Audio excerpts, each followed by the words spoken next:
moved here from Miami, it was because we were retiring. We wanted to play golf and still have a business, and we're enjoying things.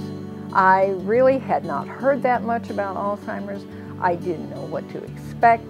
He had a fixation for knives, and I'd find him out in the kitchen looking at all the knives on the knife block, taking them out, putting them in, until finally I had to put them away.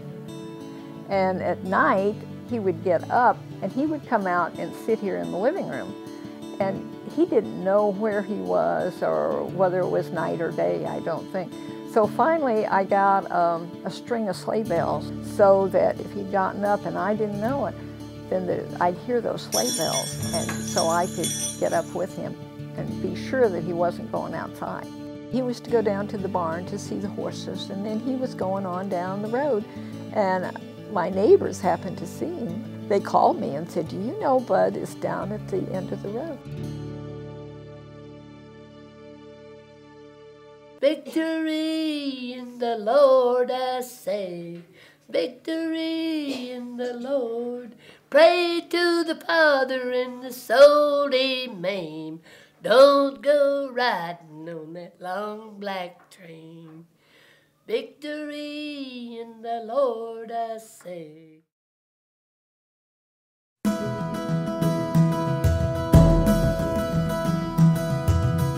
When we moved back, I wasn't thinking really about wheelchairs or being older. Mother's been in a wheelchair and my husband's been in a wheelchair. But no, I really didn't give that the thought that I should have. And this is a two-story home. Well, I don't think anybody thinks age is ever going to catch up with you because you live for the day that you're living. And I think everybody has in mind that naturally they're going to get old one of these days, but you don't. You try and put it out of your mind. Well, we're all aging. Every one of us, we're aging from the day we're born. I think that senior citizens have the same needs that all of us have: to be wanted, a place to belong, a place to connect with other people and have relationships. A lot of people are at risk, which means that they, without some type of support system, could be at risk of abuse or exploitation or neglect. Baby boom generations are getting older. The needs are far outpacing what services are available. So Haywood Community Connection mobilizes communities and brings resources, creative resources, to meet the needs of the senior population. This project is not just about low-income people. For example, Ms. Daisy living up there, whose children come to realize that live in New York that Ms. Daisy, Mom, can't drive her car down the mountain anymore. We're not developing services. What we want to do is create a community that's strong.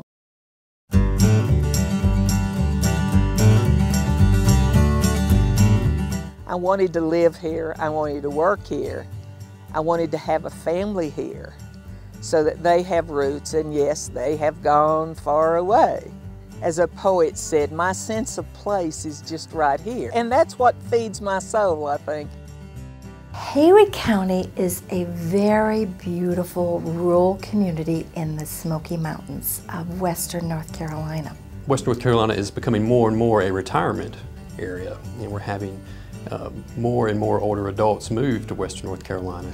Haywood County has a 10% higher rate of older adults than in the whole state of North Carolina and in the whole nation. And as those individuals age and their needs increase, that's where we and other agencies and services come into play. Haywood County's been given that opportunity to address the needs and be prepared. Haywood Community Connections and the implementation grant really seeks to bring back communities and people helping each other, and somehow over the years we got away from that. It's people that are excited about this that are going to make this successful. My wife's Janet Curfey. She's only been out there at the home, it'll be 2 months today, as a matter of fact. Well, the problem is when you try to get some rest, there's a time it seems like that your loved one is likely to get up and fall down or get in some kind of difficulty. And it gets to be kind of a 24/7 thing, and I don't know anybody can do that for very long. There she is. Hey girl, you just sitting up here ready for me, huh? Want to go back to the room? I think everybody that enters this step, this phase of your life, are emotionally concerned about that day when your loved one may no longer recognize you. She recognizes me, and she's very limited in her speaking ability. Her short-term memory is so limited that she's rarely able to complete a simple statement. We walk around inside frequently just to get her up and moving around.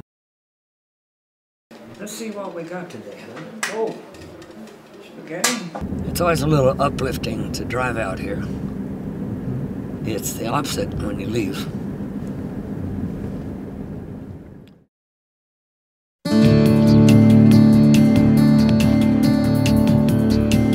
Some of the greatest needs that I see and hear about in our seniors are their desire to remain independent and self-sufficient in their own homes and remain out of long-term care. It's something that is less expensive on government and on a community to keep people in their homes. Meals on Wheels, for example, which is a vital program for a lot of people in our county. How you feeling today? Well, I feel pretty good about it. Pretty good. Oh, she. They live down there. You want this over there? All right. We'll see you later then. Okay. Caregivers are a very important piece to this because they are all ages now. They reach across all socioeconomic levels. If the caregiver burns out, you have 2 sick patients on your hands rather than 1. Sometimes you don't even realize that you need respite care. I want to talk about the daycare and how much it helped Bud and me. They would pick him up in the van and take care of their patients all day. Come here, I get breakfast and lunch, tell jokes and stories and lies and things like that. Not a job to me. I enjoy it. We're just one big family, and we love to party.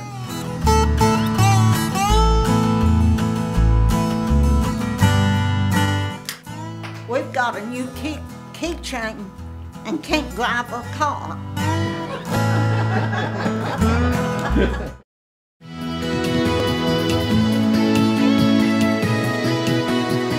Well, it involves right now a community coming together and working together. We presently have 16 work groups that are focusing on 16 different issues. Dealing with transportation, mental issues. And all this is coming together in something called Community Connections. Talking has made all the difference in the world. We've been able to develop a good, close, tight network.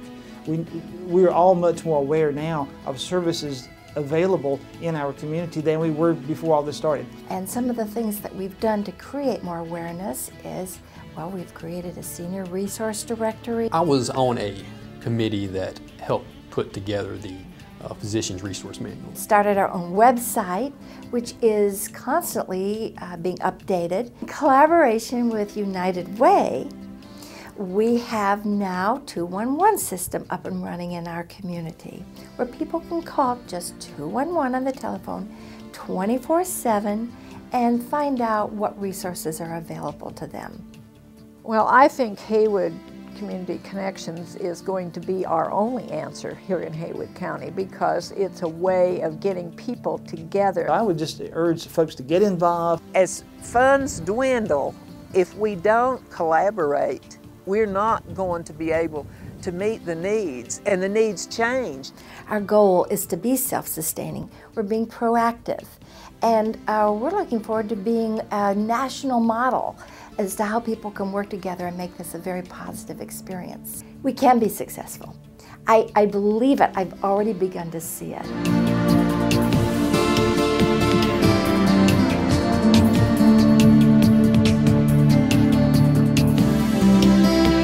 And I love to tell stories. Did I tell you that?